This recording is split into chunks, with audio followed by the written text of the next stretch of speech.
അന്ന് വിദ്യാർത്ഥി പ്രക്ഷോഭങ്ങളും കലാപവും പൊട്ടിപ്പുറപ്പെട്ടൊടുവിൽ ഷെയ്ഖ് ഹസീനയ്ക്ക് നിൽക്കക്കള്ളി ഇല്ലാതാക്കി. പിന്നാലെ ഹിന്ദുവേട്ടയുടെ അരങ്ങായി മാറി ബംഗ്ലാദേശ്. ഇന്ന് പിന്നിൽ ഞങ്ങളായിരുന്നുവെന്ന് ജമാഅത്ത് ഉദ്ദാവയുടെ വെളിപ്പെടുത്തൽ വന്നു. 2 മാസം മുൻപ് പാക് സൈന്യം പൂവിട്ട് സ്വീകരിച്ച സെയ്ഫുള്ള കസൂരിയുടെ നാവാണ് നെറികെട്ട ചെയ്തികൾ വിളിച്ചു പറഞ്ഞത്. പെഹൽഗാമിൽ നിരപരാധികളുടെ തലച്ചോറ് തെറിപ്പിക്കാൻ സർവ്വം ആസൂത്രണം ചെയ്ത അതേ കൊടും ഭീകരൻ കസൂരി ഉത്തരവാദിത്വം ഏറ്റെടുക്കുമ്പോൾ ചോദ്യങ്ങൾ പലതാണ്. സ്വാഗതം ജനം സ്പെഷ്യൽ ഡിബേറ്റിലേക്ക്. ചർച്ചയ്ക്കായി BJP നേതാവ് അഡ്വക്കേറ്റ് VP ശ്രീപത്മനാഭൻ, മുൻ കരസേനാ ഉദ്യോഗസ്ഥൻ ബ്രിഗേഡിയർ N ബാലൻ, വിദേശകാര്യ വിദഗ്ധൻ ഡോക്ടർ മോഹൻ വർഗീസ് എന്നിവർ ഒപ്പം ചേരുന്നു. ആദ്യം ഡോക്ടർ മോഹൻ വർഗീസ്. 15 വർഷം തുടരെ ഭരിച്ചൊരു ഭരണാധികാരി, അവരെ പുറത്താക്കാൻ ആസൂത്രണം ചെയ്യുന്നു. അതാകട്ടെ ജമാഅത്തെ ഇസ്ലാമിയെ നിരോധിച്ചതിന് തൊട്ടു പിന്നീടത് വിദ്യാർത്ഥി പ്രക്ഷോഭമായി മാറുന്നു. സൈന്യം അവരോട് രാജിവെച്ച് പുറത്തു പോകണമെന്നാവശ്യപ്പെടുന്നു. രാജിവെച്ച് പുറത്തു പോകും മുമ്പ് പിന്നിൽ ഭീകരരാണെന്നവർ ഓർമ്മപ്പെടുത്തുന്നു. ഇപ്പോൾ സെയ്ഫുള്ള കസൂരി അത് ഉറപ്പിച്ചു പറയുന്നു, അവിടുത്തെ കലാപത്തിന് പിന്നിൽ ഞങ്ങളായിരുന്നു എന്ന്. ചിത്രം കൂടുതൽ തെളിയുകയാണ് ശ്രീകൃഷ്ണരാജ്. ഇവിടെ ഒരു സംശയം ആദ്യം തന്നെ ജമാഅത്തെ ഇസ്ലാമിയുടെ കരങ്ങൾ ഇതിന് പിന്നിലുണ്ട് എന്ന ഒരു സംശയം ആദ്യം തന്നെ ഈ ഷെയ്ഖ് ഹസീനയുടെ പുറത്താകലിന് മുന്നോടിയായിട്ടുള്ള പ്രക്ഷോഭങ്ങളുടെ പിന്നിൽ ജമാഅത്തെ ഇസ്ലാമിയാണ് എന്നത് ഏതാണ്ട് നിശ്ചയമായിരുന്നു. പക്ഷേ അതിൻ്റെ പിന്നിൽ പാകിസ്ഥാൻ്റെ നേരിട്ടുള്ള ഇൻവോൾവ്മെൻറ്റിൻ്റെ സ്ഥിരീകരണം ഇപ്പോൾ വരുന്നത് പാകിസ്ഥാനിലെ അലഹബാദിൽ നിന്നാണ്. അലഹബാദിൽ വെച്ചാണ് കഴിഞ്ഞ ദിവസം സെയ്ഫുള്ള കസൂരി, അദ്ദേഹം ജമാഅത്ത് ഉദ്ദവയുടെ നേതാവ് കൂടിയാണ്. അദ്ദേഹം ആണല്ലോ ഈ ഇതിൻ്റെ മാസ്റ്റർ ബ്രെയിൻ എന്ന് വേണമെങ്കിൽ പറയാം. പഹൽഗാം ആക്രമണം ആസൂത്രണം ചെയ്ത വലിയ ചിന്ത, ആ ഒരു ചിന്തയുടെ പിന്നിൽ പ്രവർത്തിച്ച കരാളഹസ്തങ്ങൾ ഇദ്ദേഹത്തിൻ്റെയാണ്. അദ്ദേഹം തന്നെ തുറന്നു പറച്ചിലുകൾ നടത്തുകയാണ്. ഇതൊരു സീരീസ് ഓഫ് മൂവ്സിൻ്റെ ഒരു പരിണിത ഫലമാണ്. 1971 ബംഗ്ലാദേശിൽ ഫ്രീഡം ഫൈറ്റേഴ്സ്, അവിടെ മുക്തി ബാഹിനി രൂപീകരിച്ച് ഷെയ്ഖ് മുജിബുർ റഹ്മാനും, അതായത് ഷെയ്ഖ് ഹസീനയുടെ പിതാവ് ഷെയ്ഖ് മുജിബുർ റഹ്മാൻ ബംഗ്ലാദേശിൻ്റെ മോചനത്തിനായി പടിഞ്ഞാറൻ പാകിസ്ഥാൻ, ബംഗ്ലാദേശ് കിഴക്കൻ പാകിസ്ഥാനായ ബംഗ്ലാദേശിനോട് കാട്ടുന്ന അവഗണന, ഭാഷാപരവും വംശീയവുമായ അവഗണനയും അടിച്ചമർത്തലും വലിയ തോതിലുള്ള മനുഷ്യാവകാശ ലംഘനങ്ങളും നടക്കുമ്പോൾ അതിനെതിരെയുള്ള സ്വാഭാവിക ബംഗാളികളുടെ, ബംഗ്ലാ ഭാഷ സംസാരിക്കുന്നവരുടെ പോരാട്ടം, ആ പോരാട്ടത്തിന് ഇന്ത്യ സഹായം നൽകുന്ന ഒരു കാഴ്ച, മനോഹരമായ ഒരു കാഴ്ചയാണ്. അങ്ങനെയാണല്ലോ ബംഗ്ലാദേശിൻ്റെ അസ്തിത്വം തന്നെ. ആ അസ്തിത്വം ഇന്ത്യ കൂടി ചേർന്ന് നൽകിയ അസ്തിത്വം, അതിന് പാകിസ്ഥാൻ മാപ്പ് കൊടുക്കാൻ ഉദ്ദേശിക്കുന്നില്ല. അന്ന് മുതൽ തുടങ്ങിയ ഒരു നീക്കമാണ് ഇപ്പോൾ പഹൽഗാമിലെത്തി നിൽക്കുന്നത്. ഇന്ത്യക്കെതിരെയുള്ള പാകിസ്ഥാൻ ആർമിയുടെ 1000 കട്ട് ഡോക്ടറിൻ്റെ ഒരു ഏട് കൂടിയാണ് കഴിഞ്ഞു പോയത് പഹൽഗാമിൽ. ആ 1000 വെട്ടുകൾ വെട്ടുന്നത് ആർമി നേരിട്ടല്ല, ഭീകരരെ ഉദ്ദേശിച്ചാണ്, ഭീകരരെ ഉപയോഗിച്ചുകൊണ്ടാണ്. അതിൽ ഒന്നാണ് ഈ പറയുന്ന ഹിസ്ബുൾ മുജാഹിദീനും ഹർക്കത്തുൽ മുജാഹിദീനും ഹർക്കത്തുൽ അൻസാറും ജയ്ഷെ മുഹമ്മദും ഇനിയും ഈ ആക്രമണം, പഹൽഗാം ആക്രമണം ക്രമീകരിച്ച ലഷ്കർ ഇ തോയ്ബയും. അപ്പോൾ ഇതെല്ലാം തന്നെ ഈ ഒരു വിശാലമായ പാക് എസ്റ്റാബ്ലിഷ്മെൻറ്റിൻ്റെ, ആൻറ്റി ഇന്ത്യ എസ്റ്റാബ്ലിഷ്മെൻറ്റിൻ്റെ പോഷക സംഘടനകളും വിഭാഗങ്ങളുമാണ്. അതിന് കൂടുതൽ സ്ഥിരീകരണമാണ്. ഇതിപ്പോൾ വന്നിരിക്കുന്നത് കറക്റ്റ് സമയത്ത് തന്നെയാണ്. ഇന്ത്യയുടെ നയതന്ത്ര സംഘം, പാർലമെൻറ്റ് അംഗങ്ങൾ, ശശി തരൂർ ഉൾപ്പെടെയുള്ള സംഘം വിദേശ രാജ്യങ്ങൾ സന്ദർശിക്കുന്ന വേളയിലാണ് ഇപ്പോൾ ഇത് വന്നിരിക്കുന്നത്. ഈ പ്രസ്താവന പബ്ലിക് സ്പേസിൽ വന്നിരിക്കുകയാണ്. അതുകൊണ്ട് തീർച്ചയായും ബംഗ്ലാദേശിൻ്റെ ഭരണമാറ്റത്തിന് പിന്നിലും പാകിസ്ഥാനാണ് പ്രവർത്തിച്ചത് എന്നതിൻ്റെ കൃത്യമായ സ്ഥിരീകരണം വരികയാണ്. അതുകൊണ്ട് ഇന്ത്യക്ക് കാര്യങ്ങൾ എളുപ്പമാവുകയാണ്. ലോകരാജ്യങ്ങളെ ഇനി കൂടുതൽ ബോധിപ്പിക്കേണ്ട കാര്യമില്ല. ഇതിന് പിന്നിൽ പാകിസ്ഥാൻ തന്നെയാണ്, പാകിസ്ഥാൻ്റെ ജമാഅത്ത് ഉദ്ദവ തന്നെയാണ്. ജമാഅത്ത് ഉദ്ദവയെ ഉൾപ്പെടെയുള്ള സംഘടനകളെ ഫണ്ട് ചെയ്യുന്നത് അല്ലെങ്കിൽ സഹായിച്ചു നിർത്തുന്നത് പാകിസ്ഥാൻ്റെ ഔപചാരികമായ politico military establishment aided by ISI. അപ്പോൾ ഇതെല്ലാം കാര്യങ്ങളെല്ലാം വളരെ വ്യക്തമാവുകയാണ്. എന്തുകൊണ്ട് അദ്ദേഹം അത് മുന്നേ പറഞ്ഞതുപോലെ ഭരണത്തെ നിയന്ത്രിക്കുന്നത് ഭീകരർ, സൈന്യത്തെ നിയന്ത്രിക്കുന്ന ഭീകരർ, അതൊന്നുകൂടി ആവർത്തിക്കപ്പെടുകയാണ്. പാകിസ്ഥാൻ കൃത്യമായൊരു ഇടത്താവളമാണ് അല്ലെങ്കിൽ താവളമാണ് ഭീകരർക്ക് എന്ന് തെളിയിക്കുന്ന പല സംഭവങ്ങൾ നമ്മൾ കണ്ടതാണ്. ഇതിപ്പോൾ ബംഗ്ലാദേശിലും അത് ആവർത്തിക്കപ്പെടുന്നു. അവിഭക്ത പാകിസ്ഥാനിൽ ഉണ്ടായിരുന്ന സാഹചര്യങ്ങളിലേക്കുള്ള മടങ്ങിപ്പോക്ക്, അതാണ് കൃഷ്ണരാജ് ഇവിടെ സംഭവിച്ചിരിക്കുന്നത്. കാരണം ഇന്ത്യ വിരുദ്ധത ഇന്ത്യയുടെ കിഴക്ക് നിന്നും ഇന്ത്യയുടെ പടിഞ്ഞാറ് നിന്നും അവർ ഒന്നിക്കുന്ന ഒരു അവസരമാണ്. ഒന്നിക്കുക എന്ന് പറഞ്ഞാൽ രാഷ്ട്രീയമായിട്ടല്ല, മറിച്ച് ആദർശപരമായി ബംഗാളികളുടെ മനസ്സ് മാറ്റിയെടുക്കുന്നതിനെ ജമാഅത്തെ ഇസ്ലാമിയും ജമാഅത്ത് ദുവയും എല്ലാം തന്നെ വിദ്യാർത്ഥികളുടെ ഇടയിലേക്ക്, യൂണിവേഴ്സിറ്റി വിദ്യാർത്ഥികളുടെ ഇടയിലേക്ക് പരകായ പ്രവേശം നേടി അങ്ങനെ ബംഗാളി മൈൻഡ് സെറ്റ് തന്നെ മാറുകയാണ്. ബംഗാളി മൈൻഡ് സെറ്റ് ഒരിക്കലും ഇന്ത്യ വിരുദ്ധമായിരുന്നില്ല, ഇപ്പോഴും അത് ഇന്ത്യ വിരുദ്ധമല്ല. അവിടെ ഇന്ത്യൻ വംശജർക്കെതിരെ അല്ലെങ്കിൽ ഹൈന്ദവർക്കെതിരെ, അവിടുത്തെ ന്യൂനപക്ഷങ്ങൾക്കെതിരെ ഒക്കെ നടക്കുന്ന ഇസ്ലാം ഇതര വിഭാഗങ്ങളുടെ സ്ഥാപനങ്ങൾക്കെതിരെ ഉൾപ്പെടെ നടക്കുന്ന ആക്രമണങ്ങളുടെ പിന്നിൽ പാകിസ്ഥാനിൽ ഇരുന്നു കൊണ്ട് ചരട് വലിക്കുന്ന ഭീകരന്മാരും അവരെ സഹായിച്ചു കൊണ്ടിരിക്കുന്ന മിലിറ്ററി എസ്റ്റാബ്ലിഷ്മെൻറ്റും ആകമാനമായ ഒരു സൂപ്പർ സ്ട്രക്ചർ എന്ന പാക് എസ്റ്റാബ്ലിഷ്മെൻ്റാണ്. അത് കടന്നു വരുന്നത് പഞ്ചാബിൽ നിന്നാണ്, പാക് പഞ്ചാബിൽ നിന്നാണ്. അവിടെയാണ് മുറിത്കയിലാണ് ലഷ്കർ ഇ തോയ്ബയുടെ ആസ്ഥാനം. അതാണ് ഇതേ പാക് പഞ്ചാബിൽ വെച്ചാണ് 2-2.5 മാസം മുൻപ് ഇതേ കസ്തൂരിയെ പൂവുകൊണ്ട് അഭിഷേകം ചെയ്ത് ക്ഷണിച്ചിരുത്തി പാക് സൈന്യത്തിന് വേണ്ടി സംസാരിപ്പിച്ചത് എന്ന് നമ്മൾ ഓർക്കണം. അഡ്വക്കേറ്റ് വി പി ശ്രീപത്മനാഭൻ, ഈ കസൂരിയുടെ വെളിപ്പെടുത്തലിലൂടെ എന്താണ് തെളിയുന്നത്? ബംഗ്ലാദേശ് കലാപത്തിന് പിന്നിൽ ഞങ്ങളാണ് എന്ന് പറയുന്നു. അല്ല, ഇത് ഈ ജമാഅത്തെ ഇസ്ലാമി എന്ന് പറയുന്ന സംഘടന നമ്മൾ കാണുന്ന പോലെ അല്ലെങ്കിൽ നമ്മൾ ചിന്തിക്കുന്ന പോലത്തെ ഒരു സംഘടനയല്ല. ഒന്നാമത്തെ കാര്യം, അവര് ഒരു ഇന്ത്യ സംഘടനയോ അല്ലെങ്കിൽ അതാത് രാജ്യങ്ങളിൽ പ്രവർത്തിക്കുന്ന സംഘടനയോ അല്ല. ഇതൊരു അന്താരാഷ്ട്ര സംഘടനയാണ്. ഈ ജമാഅത്തെ ഇസ്ലാമി എന്ന് പറയുന്ന സംഘടനയ്ക്ക് ലോകം മുഴുവൻ ഓരോ രാജ്യങ്ങളിലും ബ്രാഞ്ചുകളാണ്. ഒരു കൗതുകകരമായ കാര്യം, ജമാഅത്തെ ഇസ്ലാമിയുടെ ഇന്ത്യയുടെ യൂണിറ്റിന് കീഴിലല്ല കാശ്മീരിലെ ജമാഅത്തെ ഇസ്ലാമി, അത് വേറെ തന്നെയാണ്. അവര് ജമാഅത്തെ ഇസ്ലാമിയെ ഹിന്ദ് എന്ന് പറയുന്ന ഇന്ത്യയിലെ അവരുടെ ബ്രാഞ്ചിന്റെ കീഴിലല്ല കാശ്മീരിന്റെ ബ്രാഞ്ച്. അവർ കാശ്മീരിനെ വേറെ ആയിട്ടാണ് കാണുന്നത്.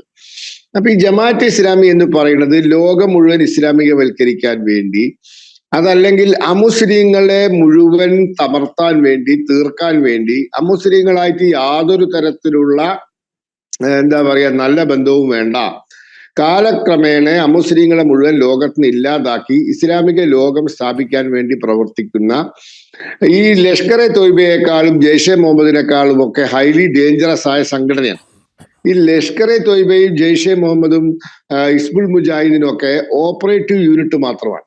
പക്ഷെ ഈ തലച്ചോറ്, ബ്രെയിൻ എന്ന് പറയുന്നത് ജമാഅത്തെ ഇസ്ലാമിയാണ്. ലോകം മുഴുവനുള്ള ഇസ്ലാമിക തീവ്രവാദത്തിന്റെ തലച്ചോറ് ഈ മൗദൂദികളാണ്, ഈ ജമാഅത്തെ ഇസ്ലാമിയാണ്. ഈ ജമാഅത്തെ ഇസ്ലാമിയാണ് ബംഗ്ലാദേശിൽ തുടക്കം മുതൽ കുഴപ്പങ്ങൾ ഉണ്ടാക്കിയത്. ഈ 971 ഈ ഇന്ത്യയുടെ ഇടപെടലിനെ തുടർന്ന് ബംഗ്ലാദേശിന് സ്വാതന്ത്ര്യം കിട്ടുകയും അവാമി ലീഗിന്റെ നേതാവ് മുജീബ് റഹ്മാൻ, അവിടെ ഷെയ്ഖ് മുജീബ് റഹ്മാൻ അവിടെ അവരുടെ രാഷ്ട്രപതിയും അല്ലെങ്കിൽ പ്രധാനമന്ത്രിയും ഒക്കെ ആവുകയും ചെയ്ത സാഹചര്യത്തിൽ പോലും അന്ന് അവിടെ അതിനെതിരെ സംസാരിച്ച, അല്ലെങ്കിൽ അത് തെറ്റായിപ്പോയി, ബംഗ്ലാദേശി വിപ്ലവം തെറ്റായിപ്പോയി, നമ്മൾ പാകിസ്ഥാന്റെ കൂടെ ഒരുമിച്ച് നിൽക്കേണ്ടതായിരുന്നു എന്ന് പറഞ്ഞവരാണ് ജമാഅത്തെ ഇസ്ലാമിക്കാര്. ഈ ജമാഅത്തെ ഇസ്ലാമിക്കാരാണ് കാലക്രമത്തിൽ ബംഗ്ലാദേശിൽ പ്രതിവിപ്ലവം ഉണ്ടാക്കിയത്. ഈ ഷെയ്ഖ് മുജീബ് റഹ്മാന്റെ വീട്ടിൽ എല്ലാവരെയും വെടിവെച്ച് കൊന്നതാണ്. വിദേശത്ത് പഠിക്കുകയായിരുന്ന ഷെയ്ഖ് ഹസീന വാജിദ് അങ്ങനെ 1-2 ആളുകൾ മാത്രമാണ് രക്ഷപ്പെട്ടത്. ബാക്കിയൊക്കെ അവർ വെടിവെച്ച് കൊന്നു. അപ്പോൾ അതിന്റെ പ്രതിവിപ്ലവത്തിന്റെ പിന്നിൽ പ്രവർത്തിച്ചത് ജമാഅത്തെ ഇസ്ലാമിയാണ്. അവിടുത്തെ സൈന്യത്തിലെ ഒരു വിഭാഗം ജമാഅത്തെ ഇസ്ലാമിയുമായി സഹകരിച്ച് പ്രവർത്തിക്കുന്നവരാണ്. അവര് അവിടെ ജനാധിപത്യം ഇല്ലായ്മ ചെയ്ത് പട്ടാള വിപ്ലവം നിരവധി തവണ നടത്തിയിട്ടുണ്ട്. പക്ഷേ ഈ പട്ടാള വിപ്ലവത്തിന് കീഴിലൊക്കെ ജനങ്ങൾക്ക് ഗുണകരമായ ഒന്നും നടക്കാത്തത് കാരണമാണ് വീണ്ടും അവിടെ ജനാധിപത്യം വരികയും തെരഞ്ഞെടുപ്പിൽ ഷെയ്ഖ് ഹസീന വാജിദ് അധികാരത്തിൽ വരികയും 15 കൊല്ലം ബംഗ്ലാദേശ് ഭരിച്ചിട്ട് പല കാര്യങ്ങളിലും ബംഗ്ലാദേശ് വളരെ മുന്നോട്ട് പോയി. പ്രത്യേകിച്ച് ആരോഗ്യ മേഖലയിലൊക്കെ ബംഗ്ലാദേശ് മുന്നോട്ട് പോയി. പക്ഷെ അതിനെയൊക്കെ തമർത്തിക്കൊണ്ട് വീണ്ടും ജമാഅത്തെ ഇസ്ലാമിന്റെ നേതൃത്വത്തിൽ ഹസീന വാജിദിനെതിരെ വിപ്ലവം ഉണ്ടാക്കുകയും അവരെ പുറത്താക്കുകയും അതിന് സൈന്യം സഹകരിക്കുകയും ചെയ്തിരിക്കുകയാണ്. എന്നിട്ട് ഇപ്പൊ ഒരു പാവ പ്രധാനമന്ത്രിയെ പിടിച്ച് അവിടെ അവരോധിച്ചിരിക്കുകയാണ്. ഇപ്പൊ ഈ ഒരു സാഹചര്യം, ഇത് ഒരു അന്താരാഷ്ട്ര ഇസ്ലാമിക തീവ്രവാദത്തിന്റെ ഒരു എന്താ പറയാ പ്രവർത്തനത്തിന്റെ ഭാഗമായിട്ടുള്ളതാണ്.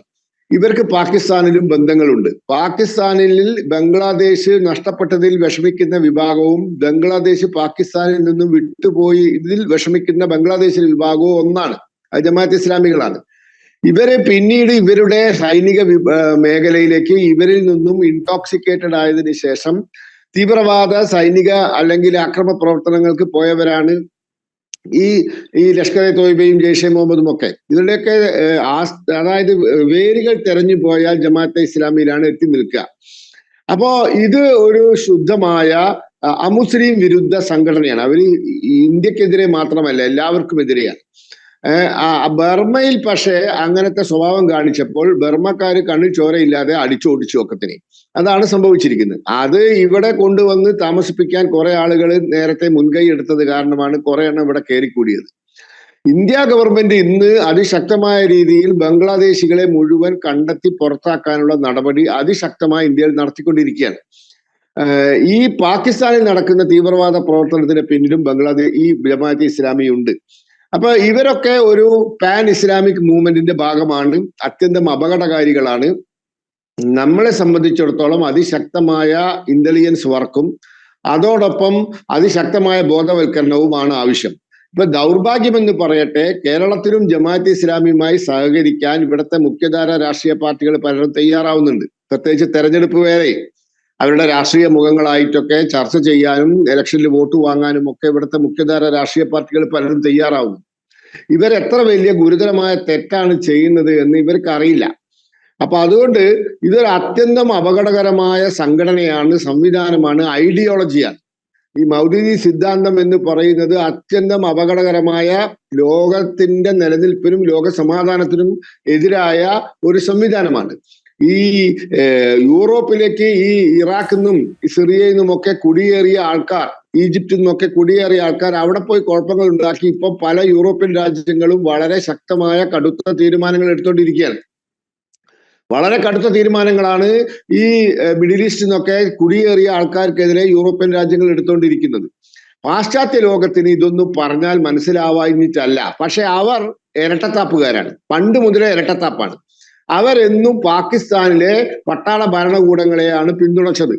അവർ ഇന്ത്യ എന്ന ജനാധിപത്യ രാജ്യത്തിന്റെ കൂടെ അല്ലായിരുന്നു, ഇന്ത്യ എന്ന മതേതര രാജ്യത്തിന്റെ കൂടെ അല്ലായിരുന്നു, പാകിസ്ഥാൻ എന്ന പട്ടാള ഭരണകൂടം ഭരിച്ച ഇസ്ലാമിക രാജ്യത്തിന്റെ കൂടെയായിരുന്നു. പക്ഷേ ഈ ഇസ്ലാമിക തീവ്രവാദത്തിന് പാലും തേരും കൊടുത്ത് വളർത്തിയ അവസാനം അവർക്ക് തന്നെ വിനയായി. 2001 സെപ്റ്റംബർ മാസം 9-ാം തീയതി അമേരിക്കയിൽ നടന്ന സംഭവങ്ങൾക്ക് ശേഷമാണ് പാശ്ചാത്യ രാജ്യങ്ങൾക്ക് ഇത് തങ്ങളുടെ തടിക്ക് പിടിച്ചപ്പോഴാണ് അവർ ബോധവാന്മാരായതും അതിനെതിരെ ശക്തമായ നടപടിയെടുക്കാൻ തയ്യാറായതും. അല്ലാണ്ട് നമ്മളോടുള്ള സ്നേഹം കൊണ്ടൊന്നല്ല. ഈ ഇസ്ലാമിക തീവ്രവാദം ഇന്ത്യയെ മാത്രമാണ് നശിപ്പിക്കാൻ ശ്രമിക്കുന്നതെങ്കിൽ ഇവർ കയ്യും കെട്ടി നോക്കി നിൽക്കുമായിരുന്നു. പക്ഷെ അവർക്ക് പണി കിട്ടിയപ്പോൾ, അവർക്ക് നല്ലോണം വേദനയായപ്പോൾ അവർ അതിനെതിരെ പ്രവർത്തിക്കാൻ ഇറങ്ങിയതാണ്. അതുകൊണ്ട് അവരെ വിശ്വസിക്കാൻ കൊള്ളൂല, പാശ്ചാത്യ ലോകത്തിനെ വിശ്വസിക്കാൻ കൊള്ളൂല. എസ് ജയശങ്കർ പറഞ്ഞത് വളരെ സത്യമാണ്. അവർ സ്വാർത്ഥന്മാരാണ്, അവർക്ക് അവരുടെ കാര്യം മാത്രമേ നോക്കാനുള്ളൂ. അതുകൊണ്ട് അവരെ വിശ്വസിച്ചൊന്നും നമ്മൾക്ക് ഇവർക്കെതിരെയുള്ള പ്രവർത്തനം നടത്താൻ പറ്റില്ല. നമ്മളുടേതായ രീതിയിൽ ഈ തരത്തിലുള്ള സംഘടനകൾക്കെതിരെ അതിശക്തമായ നിലപാട് സ്വീകരിച്ചുകൊണ്ട് നയതന്ത്ര തലത്തിലും സൈനിക തലത്തിലും ആഭ്യന്തര സുരക്ഷയുടെ തലത്തിലും ജനങ്ങളെ ബോധവൽക്കുന്ന കാര്യത്തിലും രാഷ്ട്രീയപരമായും അതിശക്തമായ രീതിയിൽ ഇന്ത്യ മുന്നോട്ട് പോയാൽ മാത്രമേ ഇന്ത്യക്ക് ഈ ഭീഷണിയിൽ നിന്നും രക്ഷപ്പെടാൻ സാധിക്കൂ. ശരി, ഞാൻ അങ്ങനെയൊക്കെ വരാം. മുൻ കരസേനാ ഉദ്യോഗസ്ഥൻ ബ്രിഗേഡിയർ എൻ ബാലൻ കൂടി ഒപ്പം ചേരുന്നുണ്ട്. ബ്രിഗേഡിയർ, എന്തുകൊണ്ട് ജമാഅത്ത് ഉദ്ദാവ പോലുള്ള ഭീകര സംഘടനകൾ ബംഗ്ലാദേശിലേക്ക് ഇപ്പോൾ കെട്ടിയിറങ്ങുന്നു? ബംഗ്ലാദേശിൻ്റെ ഇന്ത്യയുമായിട്ടുള്ള റിലേഷൻസ് നമ്മൾ ഒന്ന് മുൻകാലങ്ങളിലേക്ക് നോക്കുകയാണെങ്കിൽ, ഈ ബംഗ്ലാദേശ് സ്വതന്ത്ര ആകുന്നതിന് മുമ്പ്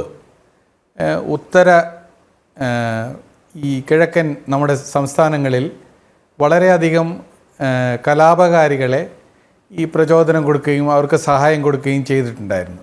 ഇപ്പോൾ നമ്മൾ ഭൂപടം നോക്കുകയാണെങ്കിൽ ബംഗ്ലാദേശിൻ്റെ ചിറ്റഗോങ് ഹിൽ ട്രാക്സ്, അവിടെ ബംഗ്ലാദേശിനെത്താനും പ്രയാസമായിട്ടുള്ള ഒരു സ്ഥലമാണ്. അവിടെ നിന്ന് അതിനോട് നമ്മുടെ അതിർത്തി ചേർന്ന് കിടക്കുന്ന മിസോറാം, ത്രിപുര എന്നീ സംസ്ഥാനങ്ങളിൽ, അന്നത് യൂണിയൻ ടെറിട്ടറി ആയിരുന്നു, ആസാമിൻ്റെ ഭാഗങ്ങളായിരുന്നു, അങ്ങോട്ടേ യുദ്ധക്കോപ്പുകളും മാത്രമല്ല അവിടുത്തെ കലാപകാരികൾ ഈ സ്ഥലങ്ങളിൽ, ബംഗ്ലാദേശിലെ സ്ഥലങ്ങളിലാണ് താമസിച്ചിരിക്കുന്നത്. ഇപ്പോൾ പാകിസ്ഥാൻ എങ്ങനെ ഭീകരരെ സപ്പോർട്ട് ചെയ്യുന്നു അതുപോലെയായിരുന്നു ബംഗ്ലാദേശിൻ്റെ അന്നത്തെ പാകിസ്ഥാൻ്റെ കീഴിലുള്ള ഒരു നയം.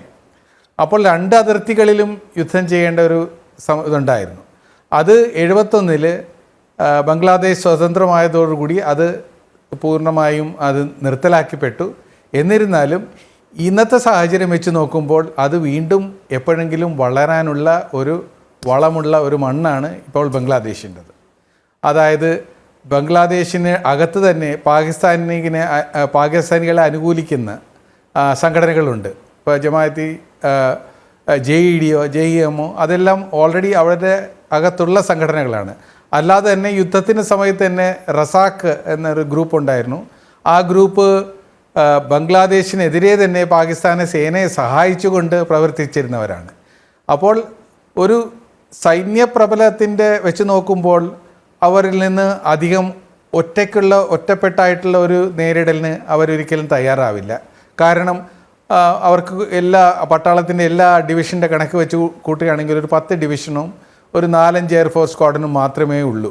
അവർ എത്ര അതിർത്തിയിൽ നിന്ന് ദൂരെ നിന്നാലോ അതിനെ നേരിടാനായിട്ടുള്ള സൈന്യ സജ്ജീകരണവും തയ്യാറെടുപ്പും നമ്മളുടെ കയ്യിലുണ്ട്. അങ്ങനെ ഒരു തരത്തിലുള്ള ഒരു ഭീതിയില്ല. എന്നിരുന്നാലും ചൈനയോട് സഹകരിച്ച് ഒരു 2 രാഷ്ട്ര യുദ്ധത്തിൻ്റെ പാകിസ്ഥാനുമായിട്ടുള്ള പോലെ ഒരു അവസ്ഥ ഇവിടെ ഉണ്ടാകാൻ ചാൻസ് ഉണ്ട്. എന്നിരുന്നാലും ബംഗ്ലാദേശിനെ ശരിക്കു പറഞ്ഞ് കീഴടക്കണമെങ്കിൽ ഒരു സൈനികപരമായ നടപടിയെടുക്കണമെങ്കിൽ 2 ദിവസത്തിനകം പറ്റും. അതുകൊണ്ട് ആ ഒരു ത്രെട്ട് നമ്മൾക്കില്ല. നമ്മൾ നോക്കേണ്ടത് അവിടുത്തെ ആ മണ്ണ് എങ്ങനെ ഇന്ത്യയുടെ സംസ്ഥാനങ്ങൾ, അതായത് 4000 കിലോമീറ്ററോളം അതിർത്തിയുണ്ട് നമുക്ക് ബംഗ്ലാദേശുമായിട്ട്, അവർ എങ്ങനെ ഉപയോഗിച്ച് ഭീകര സംഘടനകൾ പാകിസ്ഥാനിൽ നിന്ന് ഇന്ത്യയിലേക്ക് അയക്കുന്ന പോലെ ബംഗ്ലാദേശിൽ നിന്ന് അയക്കാൻ കൂടുതൽ എളുപ്പമാണ്. അതാണ് നമ്മൾ ജാഗ്രത പുലർത്തേണ്ടത്. അപ്പോൾ അതിന് അനുകൂലമായിട്ടുള്ള ഒരു രാഷ്ട്രീയ അവസ്ഥ ബംഗ്ലാദേശിൽ ഉണ്ടാകാതെ നോക്കേണ്ടത് നമ്മുടെ സുരക്ഷിതത്തിന് ഏറ്റവും അത്യാവശ്യമായിട്ടുള്ള ഒരു കാര്യമാണ്. ഒരു കാര്യം ഇതിൽ ശ്രദ്ധേയമായിട്ടുള്ളത്, ബംഗ്ലാദേശിൽ ഉടനെ തന്നെ ഇലക്ഷൻ വേണമെന്നാണ് പാകിസ്ഥാനി ആർമി ചീഫ് പറയുന്നത്. അതായത് ഡിസംബറിനകം വേണം. എന്നാൽ താൽക്കാലിക ഗവൺമെൻറ്റിൻ്റെ അവിടുത്തെ ഭരണം നടത്തുന്ന ശ്രീ യൂനസിൻ്റെ ഒരു ഉദ്ദേശമെന്ന് വെച്ചാൽ അടുത്ത വർഷം, അതായത് 2026 ജൂണിൽ, ഒരു വർഷം കഴിഞ്ഞിട്ട്. അപ്പോൾ ഇവർ തമ്മിലുള്ള ഒരു രാഷ്ട്രീയ ഭിന്നതയുണ്ട്. ഏത് പാർട്ടിയെയാണ് ആര് സപ്പോർട്ട് ചെയ്യുന്നത്? ഇപ്പോൾ BNP ആണോ അതോ NSP ആണോ സപ്പോർട്ട് ചെയ്യുന്നത് നമ്മൾക്കിപ്പോൾ ഒരു ക്ലാരിറ്റി വന്നിട്ടില്ല. വരുമ്പോഴറിയാം. അപ്പോൾ ആരുടെ ഭരണത്തിലാണ് ഇത് നടക്കാൻ പോകുന്നത് എന്നുള്ളതാണ് കൂടുതൽ വരുമ്പോൾ ഇത് സ്പഷ്ടത ഉണ്ടാക്കുന്നത്. എന്നാൽ താൽക്കാലികമായിട്ട് നമ്മൾക്ക് അനുകൂലമായിട്ടുള്ള ഒരു രാഷ്ട്രീയ ഭരണം അവിടെ ഉണ്ടാകുന്നത് എപ്പോഴും നമ്മൾക്ക് നല്ലതാണ്. ശരി. ഡോക്ടർ മോഹൻ വർഗീസ്, ഈ ഷെയ്ഖ് ഹസീനയെ പുറത്താക്കിയാണല്ലോ കലാപം അവസാനിച്ചത്. അതായത് ഭീകരത ഉറപ്പിക്കാൻ അവരാദ്യം ചെയ്യുന്നത് ജനാധിപത്യം ഇല്ലാതാക്കലോ? ജനാധിപത്യവും ഭീകരതയും സൈഡ് ബൈ സൈഡായി പോകാനാവില്ല. പാകിസ്ഥാൻ ജനാധിപത്യ രാജ്യമാണെന്ന് ക്ലെയിം ചെയ്യുമ്പോഴും ഇപ്പോഴും ഒരുതരം ഗൈഡഡ് ഡെമോക്രസിയാണ്, ഗൈഡഡ് ബൈ പാക് ആർമി എന്ന് മാത്രമേ ഉള്ളൂ. ജനാധിപത്യ പ്രക്രിയയെ നയിച്ചുകൊണ്ട് പോകുന്നത് സൈനിക ക്രമമാണ്. എന്നാൽ ജനാധിപത്യ ഭരണകൂടമാണ്, പ്രധാനമന്ത്രിയുണ്ട് എന്നൊരു പ്രതീതി ജനിക്കുന്നു. അതുകൊണ്ട് അത് ഭീകരതയ്ക്ക് തഴച്ചു വളരാനുള്ള ഒരു അന്തരീക്ഷം സൃഷ്ടിക്കപ്പെടുന്നത് അങ്ങനെയാണ്. ഇനി ഇവിടെ നോക്കൂ, ഭൗമരാഷ്ട്രീയം കഴിഞ്ഞ ഒരു വർഷത്തിനുള്ളിൽ ദക്ഷിണ ഏഷ്യയിൽ മാറിമറിഞ്ഞിരിക്കുന്നു. ആ മാറിമറിഞ്ഞത് പാകിസ്ഥാൻ ഒരു വലിയ സാധ്യതയായി കാണുന്നു. ചൈന, ബംഗ്ലാദേശ്, പാകിസ്ഥാൻ എന്ന ഒരു അച്ചുതണ്ട് അല്ലെങ്കിൽ ഇന്ത്യയെ ഒരു ട്രയാങ്കുലറായി ഞെരുക്കുന്ന രീതിയിലേക്ക് വളർത്തിക്കൊണ്ടുവരാം എന്ന പാകിസ്ഥാൻ സൈനിക നേതൃത്വത്തിൻ്റെയും ചൈനയുടെയും താല്പര്യം ഇപ്പോൾ ബംഗ്ലാദേശിൽ കൺവേർജ് ചെയ്യുന്ന ഒരു കാഴ്ചയാണ് കാണുന്നത്. നോക്കൂ, ഇന്ത്യയുടെ പടിഞ്ഞാറൻ ഫ്രണ്ട്, അതാണല്ലോ വടക്ക് പടിഞ്ഞാറൻ മേഖല, കാശ്മീറും പഞ്ചാബും രാജസ്ഥാനും ഗുജറാത്തും ഒക്കെ അടങ്ങുന്ന പടിഞ്ഞാറൻ അല്ലെങ്കിൽ വടക്ക് പടിഞ്ഞാറ് ഫ്രണ്ടാണ് പാകിസ്ഥാനുമായി അതിർത്തിയുള്ളത്. അവിടെ എപ്പോഴെല്ലാം പാകിസ്ഥാൻ പിന്നോട്ട് പോകുന്നു, പരാജയം സംഭവിക്കുന്നു, ഇപ്പോൾ പഹൽഗാമിനെതിരെ ഇപ്പോൾ നടത്തിയ ഓപ്പറേഷൻ സിന്ദൂർ പടിഞ്ഞാറൻ ഫ്രണ്ടിലാണ്, പാകിസ്ഥാനെതിരെയാണ്. ബംഗ്ലാദേശ് മേഖല ഇന്ത്യ കടന്നു കയറിയിട്ടില്ല. അപ്പോൾ ആ മേഖലയിൽ പിന്നാക്കം പോകേണ്ടി വരുമ്പോൾ എക്കാലത്തും പാകിസ്ഥാൻ പ്രയോഗിച്ചിരുന്ന ഒരു തന്ത്രം കിഴക്കൻ മേഖലയിൽ ഒളിഞ്ഞും തെളിഞ്ഞും പ്രശ്നമുണ്ടാക്കുക. അത് നിരന്തരം സംഭവിച്ചുകൊണ്ടിരുന്നൊരു കാര്യമാണ്. അത് ചെറിയ തോതിൽ, അതൊരു ലോ ഇൻറ്റൻസിറ്റി കോൺഫ്ലിക്റ്റ് ആണ്. പക്ഷേ അതിന് അനുകൂലമായ ഒരു ഭരണകൂടം ഉണ്ടാകണം. ബീഗം ഖാലിദ സിയ അവിടെ ഭരണത്തിലിരിക്കുമ്പോൾ, പ്രധാനമന്ത്രിയായിരിക്കുമ്പോൾ അത് കുറേയൊക്കെ സാധിക്കുമായിരുന്നു. പക്ഷേ ഷെയ്ഖ് ഹസീന 100% ഇന്ത്യ പക്ഷപാതി തന്നെയാണ്. കാരണം അവർക്കറിയാം, ഈ ചരിത്രം അവർ ജീവിച്ചിരിക്കുന്നത് തന്നെ ഇന്ത്യയുടെ ഇടപെടൽ ഉണ്ടായിരുന്നുകൊണ്ടാണ്.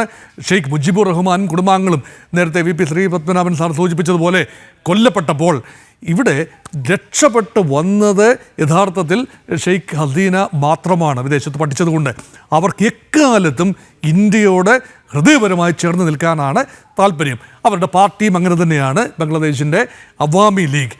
ആ പാർട്ടി പോലും ഇപ്പോൾ ചരിത്രത്തിൻ്റെ ഭാഗമായി മാറുകയാണ്, കാലയവനിക്കുള്ളിൽ മറയാൻ പോവുകയാണ്.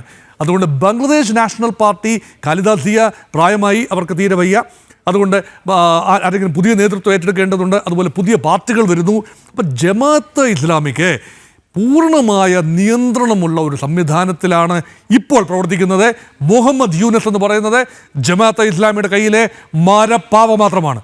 അതുമാത്രമല്ല, ഭാവിയിൽ ഉണ്ടാകാൻ സാധ്യതയുള്ള ഒരു എസ്റ്റാബ്ലിഷ്മെൻറ്റ്, ഇപ്പോൾ ഇടക്കാല ഒരു അഡ്വൈസർ മാത്രമാണല്ലോ മുഹമ്മദ് യൂനസ്. അതുകൊണ്ട് തെരഞ്ഞെടുപ്പ് നടക്കും, അത് നീട്ടിവെക്കും എന്ന് പറയുന്നു. പക്ഷേ ആ നീട്ടിവെച്ചാലും ഇല്ലെങ്കിലും തെരഞ്ഞെടുപ്പ് ആത്യന്തികമായി നടക്കുമ്പോൾ പുതിയ ഭരണകൂടവും ഒരുപക്ഷെ ഇന്ത്യ വിരുദ്ധ നിലപാട് സ്വീകരിക്കാനുള്ള സാധ്യത കാണുന്നു.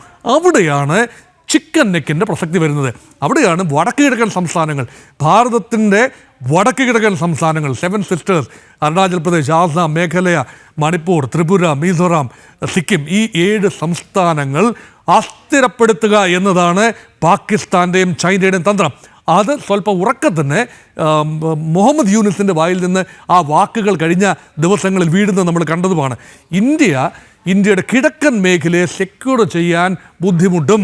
അത് മാത്രമല്ല, ആ മേഖലയ്ക്ക്, മിസോറാം ഉൾപ്പെടെയുള്ള മേഖലയ്ക്ക്, അറബിക്കടലിലേക്ക് അല്ലെങ്കിൽ ബേ ഓഫ് ബംഗാളിലേക്കുള്ള ആക്സസ് എന്ന് പറയുന്നത് ബംഗ്ലാദേശിലൂടെയേ സാധിക്കൂ, അല്ലെങ്കിൽ മ്യാൻമാറിലൂടെയേ സാധിക്കൂ. ആ രീതിയിൽ കാര്യങ്ങൾ പോകുമ്പോൾ ഇവിടെ ചൈനീസ് താല്പര്യമാണ് അവിടെ വരുന്നത്. അതുകൊണ്ടാണ് ഇന്ത്യ ജാഗരൂകരായി നിൽക്കേണ്ട ഒരാവശ്യം. ജമാഅത്ത് ഉദ് ദുവ എന്ന് പറയുന്ന സംഘടന, ആ സംഘടനയുടെ കസൂരിയെക്കുറിച്ചാണല്ലോ ഇപ്പോൾ ഈ കസൂരിയുടെ പ്രസ്താവനയുടെ ചുവട് പിടിച്ചാണ് ഇപ്പോൾ ഇവിടെ ഈ ഡിബേറ്റ് ഇപ്പോൾ അരങ്ങേറുന്നത്. ഈ കസൂരിയുടെ ഒരു പശ്ചാത്തലം നോക്കൂ. അദ്ദേഹം ഒരു ഗ്ലോബൽ പ്ലാനിൻ്റെ ഭാഗമാണ്. ജമാഅത്തെ ഇസ്ലാമിയുടെ ഗ്ലോബൽ ഓപ്പറേഷൻസിൻ്റെ ഒരു ഭാഗമാണ് destabilising western democracies, destabilising Indian democracy. അത് ഭംഗിയായി നിറവേറ്റുന്നു. ഞാൻ സമ്മതിക്കുന്നു, ഇന്ത്യക്കെതിരെ മാത്രമല്ല, ഈ വൈദേശിക പാശ്ചാത്യ ശക്തികൾക്കെതിരെയും ജമാഅത്തെ ഇസ്ലാമിയുടെ ഒരു സ്വാധീനമുണ്ട്. കാരണം ഇന്ത്യ വിരുദ്ധ സംഘടന മാത്രമല്ല, മറിച്ച് ഇസ്ലാമിക മൂല്യങ്ങൾ, ഇസ്ലാമിക രീതികൾ, ഒരു പരോക്കിയൽ ഇസ്ലാം ലോകത്തെല്ലായിടത്തും അതൊരു ഭരണ സംവിധാനമായി മാറ്റിയെടുക്കുന്നതിന് വേണ്ടിയുള്ള ഒരു സ്ട്രക്ചറൽ ഡിവൈസാണ് ജമാഅത്തെ ഇസ്ലാമി. അത് രാഷ്ട്രീയ പാർട്ടികൾക്കുള്ളിലേക്ക് കടന്നു കയറും, സാമൂഹിക സംഘടനകൾക്കുള്ളിലേക്ക് കടന്നു കയറും, പല പേരുകളിൽ അറിയപ്പെടും. അതിലൊന്നാണ് ജമാഅത്ത് ഉദ് ദുവ. ആ ജമാഅത്ത് ദുവ ഇപ്പോൾ വ്യക്തമായ പ്ലാനുമായിട്ട് മുന്നേറുകയാണ്. അതുകൊണ്ടാണ് 71 ആ ഒരു വാശിയെ കൊണ്ടുവന്നെത്തിച്ചത്. അതുകൊണ്ടാണ് അപ്പോൾ 71 സംഭവിച്ച പാർട്ടീഷൻ ഓഫ് പാകിസ്ഥാൻ, അതിന് പാകിസ്ഥാൻ ഇപ്പോഴും സമരസപ്പെട്ടിട്ടില്ല, മാപ്പ് കൊടുക്കാൻ തയ്യാറല്ല. അതുകൊണ്ട് ഇന്ത്യ ഉള്ളിടത്തോളം കാലം ആ ഇന്ത്യക്കെതിരെ ഡീസ്റ്റെബിലൈസേഷൻ ഇപ്പോൾ വന്നിരിക്കുന്നത് വടക്ക് കിഴക്കൻ സംസ്ഥാനങ്ങളുടെ ഡീസ്റ്റെബിലൈസേഷനാണ്. അതുകൊണ്ടാണ് ബംഗ്ലാദേശിൽ കൂടുതൽ ശ്രദ്ധ കൊടുക്കുന്നത്. അതുകൊണ്ട് ഇതെല്ലാം കൂട്ടി വായിക്കുമ്പോൾ വളരെ കാലമായി നിശ്ചയിച്ച് ഉറപ്പിച്ച ഒരു പദ്ധതി ആവിഷ്കരിച്ച് നടപ്പാക്കിയെടുത്തത് 2024 ഓഗസ്റ്റിലാണ്. അങ്ങനെയാണ് ഷെയ്ഖ് ഹസീന പുറത്താകുന്നത്. അപ്പോൾ വർഷങ്ങളായി, ഒരു ദിവസം കൊണ്ട് സംഭവിച്ചതല്ല. അനുകൂലമായ സാഹചര്യം ഉണ്ടായപ്പോൾ അവിടെ പ്ലാന്റ് ചെയ്യപ്പെട്ടിരുന്ന ജമാഅത്തെ ഇസ്ലാമി അതിനുള്ളിലേക്ക് നുഴഞ്ഞു കയറി പ്ലാന്റ് ചെയ്തിരുന്ന, ബംഗ്ലാദേശിനുള്ളിലെ യുവ മനസ്സുകളിൽ പ്ലാന്റ് ചെയ്തിരുന്ന, യൂണിവേഴ്സിറ്റി വിദ്യാർത്ഥികൾക്കുള്ളിൽ പ്ലാന്റ് ചെയ്തിരുന്ന ആ വൈറസ് വളരെ വലിയ രീതിയിൽ പ്രോളിഫറേറ്റ് ചെയ്യുകയും അത് ബംഗ്ലാദേശിൻ്റെ ഭരണമാറ്റത്തിൽ കലാശിക്കുകയും ചെയ്തു. അതുകൊണ്ട് പെട്ടെന്നുണ്ടായ ഒരു വൈകാരിക സംവിധാനമോ സംവരണവുമായി ബന്ധപ്പെട്ട ഒരു പ്രക്ഷോഭമോ ഒന്നും തന്നെ ആയിരുന്നില്ല. അതുകൊണ്ട് ആത്യന്തികമായ ഇന്ത്യ വിരുദ്ധതയുടെ ഒരു പ്രതിഫലനമായിരുന്നു കഴിഞ്ഞ വർഷം സംഭവിച്ച ബംഗ്ലാദേശിലെ അധികാര കൈമാറ്റം. ഇത് കൂടുതൽ ഇപ്പോൾ വ്യക്തമാവുകയാണ്. അതുകൊണ്ടാണ് പറയുന്നത്, പടിഞ്ഞാറൻ ഫ്രണ്ട് മാത്രം ഇന്ത്യ ശ്രദ്ധിച്ചാൽ പോരാ, ഇന്ത്യയുടെ കിഴക്കൻ ഫ്രണ്ട്, അതായത് 4000 കിലോമീറ്ററിൽ പരം അതിർത്തി വരുന്ന ബംഗ്ലാദേശ് അതിർത്തി ഏതാണ്ട് 60-70% സുഷിരങ്ങളുള്ള അതിർത്തിയാണ്. അതൊന്നുകിൽ നദികളാണ്, ചതുപ്പ് നിലങ്ങളാണ്, അല്ലെങ്കിൽ ഊഷരഭൂമിയാണ്. അതിലെ നടന്നു കയറാം, അങ്ങോട്ടും ഇങ്ങോട്ടും, അല്ലെ നീന്തി കയറാം. ആ ബോർഡർ വലിയ തോതിൽ അസ്ഥിരപ്പെടാൻ സാധ്യതയുണ്ട്. അത് മാത്രമല്ല, ഇത് നമ്മുടെ പശ്ചിമ ബംഗാളിൻ്റെ രാഷ്ട്രീയത്തിലേക്കും അത് കടന്നു വരികയാണ്. അവിടെയാണ് മമതാ ബാനർജിയുടെ റോളും തൃണമൂൽ കോൺഗ്രസിൻ്റെ റോളും.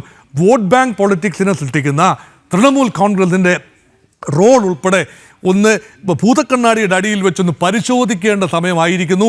അതുകൊണ്ട് ബംഗാൾ ഉൾപ്പെടെ അവരുടെ പരിഗണനാ വിഷയമായി മാറുന്നു. ആവർത്തിച്ച് സൂചിപ്പിക്കുന്ന കാര്യമാണെന്ന കാര്യത്തിൽ സംശയം വേണ്ട. മമതാ ബാനർജി ഒരു ചോദ്യചിഹ്നമാണ്, ബംഗാളും ഒരു ചോദ്യചിഹ്നമാണ്. അഡ്വക്കേറ്റ് VP ശ്രീ പത്മനാഭൻ, ഷെയ്ഖ് ഹസീന ഭാരതത്തോട് ചേർന്ന് നിൽക്കുന്നയാളാണ്. അക്കാരണം കൂടിയുണ്ട് അവിടുന്ന് നിഷ്കാസനം ചെയ്യപ്പെടാൻ ഒരു കാരണമായി. നോക്കൂ, പാകിസ്ഥാനിൽ ചുവടുറപ്പിച്ച ഭീകരത ബംഗ്ലാദേശിലേക്ക് കൂടി പടർന്നു കയറുന്നു. ഉന്നം ഭാരതമോ? അല്ല, അതിലെന്താ അറിയോ, ബംഗ്ലാദേശ് നന്നാവും അല്ലെങ്കിൽ നന്നാക്കാം എന്നൊന്നും നമ്മൾ വിചാരിക്കുന്നതിൽ അർത്ഥമില്ല. പാകിസ്ഥാനെ നന്നാക്കാം അല്ലെ പാകിസ്ഥാൻ നന്നാവും എന്ന് നമ്മൾ വിചാരിക്കുന്നതിലും അർത്ഥമില്ല. ഈ അറേബ്യൻ ഇസ്ലാമിക രാജ്യങ്ങൾ ഒഴികെ മറ്റൊരു ഇസ്ലാമിക രാജ്യവും നന്നാവുമെന്ന് നാം പ്രതീക്ഷിക്കുന്നതിലും വലിയ അർത്ഥമില്ല. പക്ഷെ അതിന് ഇന്തോനേഷ്യ പോലുള്ള രാജ്യങ്ങളൊക്കെ വ്യത്യസ്തമായ നിലപാടുള്ളവരാണ്. പൊതുവെ ഈ അറേബ്യൻ രാജ്യങ്ങൾക്കുള്ള ഒരു ഗുണം, അവരുടെ നാട്ടിൽ തീവ്രവാദം വെച്ചു പൊറുപ്പിക്കില്ല. ഇപ്പൊ ലോകത്തെ ഏറ്റവും ശക്തമായ ഇസ്ലാമിക രാജ്യം എന്ന് പറയുന്നത് സൗദി അറേബ്യയിൽ നിങ്ങൾ തീവ്രവാദ പ്രവർത്തനം നടത്തിയാൽ നിങ്ങൾ ലിക്വിഡേറ്റ് ചെയ്യപ്പെടും. നിങ്ങളെ പിടിച്ചോണ്ട് പോകും പോലീസ്, അല്ലെ അവരുടെ രഹസ്യ ഏജൻസി. എന്നിട്ട് നിങ്ങൾ പിന്നെ കാണില്ല, നിങ്ങൾ പിന്നെ എന്താ പറയാ അപ്രത്യക്ഷരാവും. എന്ത് സംഭവിക്കുന്നു എന്ന് ആർക്കും അറിയില്ല. അത്ര കർശനമായ നിലപാടാണ് സൗദി അറേബ്യയിലൊക്കെ തീവ്രവാദത്തിനെതിരെ. പക്ഷെ പാകിസ്ഥാൻ അങ്ങനെയല്ല, ബംഗ്ലാദേശ് അങ്ങനെയല്ല, ഏഷ്യയിലെ മറ്റു പല ഇസ്ലാമിക രാജ്യങ്ങളും അങ്ങനെയല്ല. അതിന്റെ ഫലമാണ് സിറിയ കണ്ടത്, അതിന്റെ ഫലമാണ് ഇറാഖിൽ കണ്ടത്, അതിന്റെ ഫലമാണ് ഈജിപ്തിൽ കണ്ടത്, അതേപോലെ തന്നെ ജോർദാനിൽ കണ്ടത്. പക്ഷെ അറേബ്യൻ രാജ്യങ്ങൾ, അതായത് ഗൾഫ് രാജ്യങ്ങൾ അങ്ങനെയല്ല. അവർ ശക്തമായ നിലപാടാണ്. ഏതാണ്ട് ഈ സിറിയന്റെയും ഇറാഖിന്റെയും ജോർദാന്റെയും ഒക്കെ ചുവട് പിടിച്ചിട്ടാണ് പാകിസ്ഥാൻ പോകുന്നത്. അവരൊന്നും നന്നാവുമെന്നുള്ള പ്രതീക്ഷ വേണ്ട. പാകിസ്ഥാന് പഠിക്കുകയാണ് ബംഗ്ലാദേശ്. അത് പഠിപ്പിക്കുന്നത് ഈ ജമാഅത്തെ ഇസ്ലാമി പോലുള്ള തീവ്രവാദ സംഘടനകളാണ്. നമ്മളെ സംബന്ധിച്ചിടത്തോളം ഇപ്പൊ നേരത്തെ മോഹൻ വർഗീസ് സാർ പറഞ്ഞതുപോലെ നമ്മളെ അതിർത്തികൾ, ഇപ്പൊ ബംഗ്ലാദേശ് ഇന്ത്യ അതിർത്തി 4000 കിലോമീറ്ററാണ്.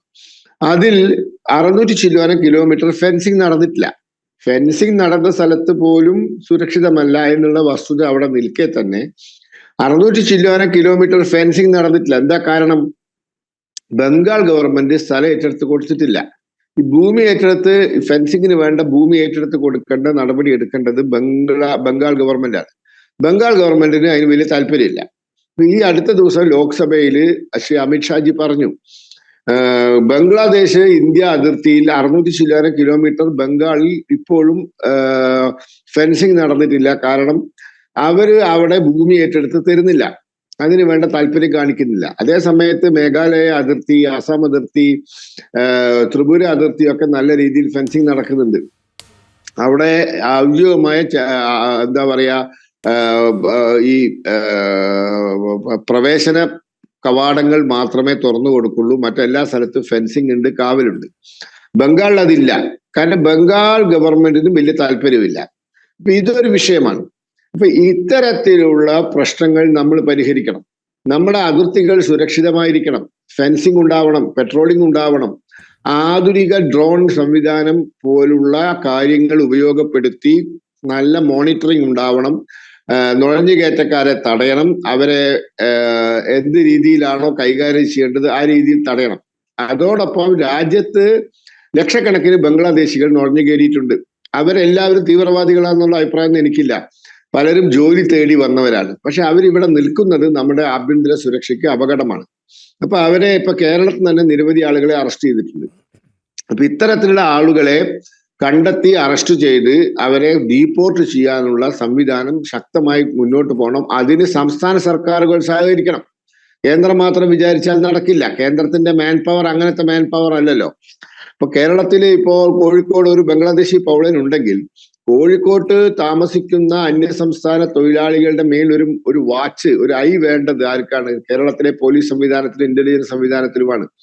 അവരെ ശ്രദ്ധിക്കാനും അവരെ എംപ്ലോയ് ചെയ്യുന്ന എംപ്ലോയേഴ്സിനോട് അവരുടെ ആധാർ കാർഡും മറ്റു കാര്യങ്ങളും കൃത്യമായി സൂക്ഷിക്കാനും അവരുടെ കൃത്യമായ രജിസ്റ്റർ മെയിൻറ്റെയിൻ ചെയ്യാനും ആവശ്യപ്പെടണം. അത് ചെക്കിംഗ് വേണം, വെരിഫിക്കേഷൻ വേണം. അപ്പൊ ആ രീതിയിലാണ് ഈ കാര്യങ്ങൾ ചെയ്യേണ്ടത്. അതോടൊപ്പം പാകിസ്ഥാൻ അനുകൂല സംഘടനകളുടെ മോഡ്യൂൾസ് ഇന്ത്യയിൽ പ്രവർത്തിക്കുന്നുണ്ട്, പല പ്രദേശങ്ങളിലും ഉണ്ട്. അവിടെ കൃത്യമായ ഇന്റലിജൻസ് സംവിധാനവും അതുപോലെ തന്നെ മോണിറ്ററിങ്ങും വേണം. അതിനും സംസ്ഥാന സർക്കാരിന്റെ സഹകരണം വേണം. പക്ഷെ ദൗർഭാഗ്യം എന്ന് പറയട്ടെ, ഇപ്പൊ ഗൾഫിൽ എന്താ നടന്നത്? 2 ദിവസം മുന്നേ നമ്മളെ കേരളക്കാർ ഉൾപ്പെടെയുള്ള ആളുകൾ അവരുടെ പരിപാടിക്ക് ഷാഹിദ് അഫ്രീദിയെ വിളിച്ചു വരുത്തി വലിയ ആഘോഷമാക്കിയിരിക്കുകയാണ്. എന്നിട്ട് അയാൾ കയറി വന്നു എന്നാ പറയുന്നത്. വലിഞ്ഞു കയറി വന്ന ആൾ അവിടെ ഇന്ത്യ വിരുദ്ധ പ്രസംഗം നടക്കുമ്പോൾ പിടിച്ച് പുറത്താക്കാൻ സാധിക്കണം. അപ്പോൾ ഇത്തരത്തിലുള്ള സോഫ്റ്റ് ആറ്റിറ്റ്യൂഡാണ് നമ്മുടെ പലരുടെ ഭാഗത്തുനിന്നുള്ളത്. ഈ സോഫ്റ്റ് ആറ്റിറ്റ്യൂഡിൽ ഈ സംഗതി മുന്നോട്ട് പോവില്ല. ഹാർഡ് ആറ്റിറ്റ്യൂഡ് വേണം, സീറോ ടോളറൻസ് വേണം. അത് സർക്കാരിന്റെ ഭാഗത്തുനിന്ന് വേണം. കേന്ദ്രം ആവട്ടെ സംസ്ഥാനമാവട്ടെ സർക്കാരുകൾ അത് ചെയ്യണം. ബ്യൂറോക്രസി, ഉദ്യോഗസ്ഥന്മാർ, പോലീസുകാർ അത് വേണം. അതോടൊപ്പം ജനങ്ങളുടെ ഭാഗത്തുനിന്ന് ഉണ്ടാവണം. നാളെ കോഴിക്കോട് ബസ് സ്റ്റാൻഡിൽ ബോംബ് പൊട്ടിയാൽ ഞാനോ നിങ്ങളോ ആയിരിക്കും അതിന് ഇരയാവുക. ബോംബിന് രാഷ്ട്രീയമൊന്നുമില്ല, അത് ഇന്ന പാർട്ടിക്കാരെ നോക്കിയിട്ടൊന്നും പൊട്ടില്ല. അപ്പൊ അതുകൊണ്ട് നമ്മൾ വളരെ കരുതലുള്ള ഒരു സമൂഹമാവണം. ഒരു വളരെ എന്താ പറയാ കോഷ്യസ് ആയ ഒരു ജനതയായിരിക്കണം. കാരണം ഈ ചുറ്റുപാടും ശത്രുക്കളുണ്ട്. ചൈന എന്ന് പറയുന്നത് പകൽമാന്യനാണ്. ചൈന നേരിട്ട് ഒരു വിഷയത്തിൽ ഇടപെടില്ല. കാരണം ലോകത്തിൽ അവരുടെ ഇമേജ്, അവരുടെ കച്ചവടം, അവരുടെ ഇൻവെസ്റ്റ്മെന്റ് ഒക്കെ ചൈനയ്ക്ക് പ്രശ്നമാണ്. അവർ പകൽമാന്യന്മാരാണ്. ഉള്ളിലൂടെ ഇവരെ സഹായിക്കുന്ന നിലപാടാണ് ചൈന എടുക്കുക. അതേ സമയത്ത് ചൈനയിൽ പോയി ഇസ്ലാമിക തീവ്രവാദം പറഞ്ഞു കഴിഞ്ഞാൽ സൗദി അറേബ്യയിൽ എടുക്കുന്നതിനേക്കാൾ കർശന നടപടി അവരെടുക്കുകയും ചെയ്യും. അത് വേറെ വിഷയം. പക്ഷെ ഇന്ത്യയിലേക്ക് ഈ വക ശക്തികളെ കയറ്റി വിടുന്നതിനും അവരെ സാമ്പത്തികമായിട്ടും ആയുധം കൊടുത്ത് സഹായിക്കുന്നതിനും ചൈനയ്ക്ക് വലിയ താല്പര്യമാണ്. അപ്പൊ അതുകൊണ്ട് നമ്മൾ ഒരു വളരെ ശ്രദ്ധയോടുകൂടി വളരെ കരുതലോടുകൂടി ജീവിക്കുന്ന അല്ലെങ്കിൽ മുന്നോട്ട് പോകുന്ന ഒരു സമൂഹമായി നമ്മുടെ സർക്കാരുകളും ജനങ്ങളും മാറണം എന്നുള്ളതാണ് ഇതിന്റെ ഏക പോംവഴി. ഇവരൊന്നും നന്നാവാൻ പോകുന്നില്ല. അതുപോലെ നയതന്ത്ര രംഗത്ത് ഇപ്പോൾ 7 സംഘങ്ങൾ ലോകം മുഴുവൻ ചുറ്റുകയാണ്. അപ്പൊ അതിന്റെ ഫലം കണ്ടു തുടങ്ങിയിട്ടുണ്ട്. ഇപ്പൊ കൊളംബിയ ഗവൺമെന്റ് ഔദ്യോഗികമായി ഇന്ത്യയുടെ ആക്രമണത്തിൽ പാകിസ്ഥാൻ പൗരന്മാർ മരിച്ചതിൽ എന്താ പറയാ ദുഃഖം രേഖപ്പെടുത്തിയിരുന്നു, പ്രതിഷേധം രേഖപ്പെടുത്തിയിരുന്നു. നമ്മുടെ സംഘം, അതായത് ശ്രീ ശശി തരൂരിന്റെ നേതൃത്വത്തിലുള്ള സംഘം കൊളംബിയയിൽ പോയി അത് വിശദീകരിച്ചു കൊടുത്തു. കൊളംബിയൻ സർക്കാരുമായി ചർച്ച ചെയ്തു. എന്നിട്ട് ഇത് തെറ്റാണ്, ഇവിടെ സംഭവിച്ചത് ഇതാണ്, ഇവർ തീവ്രവാദ ആക്രമണം നടത്തുകയാണ്, പതിറ്റാണ്ടുകളായി അതിനെ പ്രോത്സാഹിപ്പിക്കുകയാണ്. അങ്ങനെ തീവ്രവാദ ആക്രമണം നടത്തിയപ്പോൾ നമ്മൾ സിവിലിയൻസിനെ അല്ല അറ്റാക്ക് ചെയ്തത്, അവരുടെ തീവ്രവാദ കേന്ദ്രങ്ങളെയാണ് അറ്റാക്ക് ചെയ്തത്. അതിന് പാക് സൈന്യം തിരിച്ചടിച്ചപ്പോഴാണ് പാക് സൈനിക ആസ്ഥാനങ്ങളും റഡാറുകളും എയർഫോഴ്സ് വിമാനത്താവളങ്ങളും ഒക്കെ നശിപ്പിക്കേണ്ടി വന്നത് എന്ന് കൃത്യമായി ബോധ്യപ്പെടുത്തിയപ്പോൾ കൊളംബിയ ആ സ്റ്റേറ്റ്മെന്റ് പിൻവലിച്ചു. പാകിസ്ഥാനിൽ ഇന്ത്യ നടത്തിയ ആക്രമണത്തിൽ ആളുകൾ മരിച്ചതിനെതിരെ പ്രതിഷേധ പ്രസ്താവന ഇറക്കിയ കൊളംബിയ അത് ഇന്നലെ പിൻവലിച്ചിരിക്കുകയാണ്. ഇപ്പൊ നയതന്ത്ര രംഗത്തും നമ്മൾ ഇത്തരത്തിലുള്ള ശക്തമായ നടപടികളോടും മുന്നോട്ട് പോകണം. അല്ലാണ്ട് പാകിസ്ഥാൻ നന്നാവും ബംഗ്ലാദേശ് നന്നാവും ഒന്നും പ്രതീക്ഷിച്ചിരുന്ന ഒരു കാര്യമില്ല. ശരി, ശ്രീ പത്മനാഭൻ. ബ്രിഗേഡിയർ എൻ ബാലൻ, നമ്മളിവിടെ ലഹരി ഉപയോഗിക്കാത്ത ദേശസ്നേഹമുള്ള ഒരു വലിയ തലമുറയെ വാർത്തെടുക്കണം എന്ന് ആഗ്രഹിക്കുന്നവരാണ്, അങ്ങനെ പറഞ്ഞ് ശീലിച്ചവരാണ്. പക്ഷേ സൈഫുള്ള കസൂരി പറയുന്നത് ജിഹാദിനായി വരും തലമുറയെ വാർത്തെടുക്കും എന്നാണ്. അതായത് ഈ വിദ്വേഷ പ്രസംഗത്തിലൂടെ യുവാക്കളെ ഭീകരവാദത്തിലേക്ക് ആകർഷിക്കുന്ന ഒരാളാണ് കസൂരി എന്നാണ് കേൾക്കുന്നത്. 2026 ഫെബ്രുവരിക്ക് മുൻപേ കശ്മീർ പിടിച്ചെടുക്കുമെന്ന് ആഹ്വാനം ചെയ്തയാളാണ് പാക് പഞ്ചാബിൽ വന്ന്. നോക്കൂ, യുവാക്കളെ ആകർഷിക്കലാണ് കസൂരിയുടെ പ്രധാന പണി. ബംഗ്ലാദേശിൽ കലാപമുണ്ടാക്കുന്നതിൻ്റെ തുടക്കം വിദ്യാർത്ഥി പ്രക്ഷോഭമാണ്. രണ്ടും ചേർത്ത് വായിക്കുമ്പോൾ എന്ത്?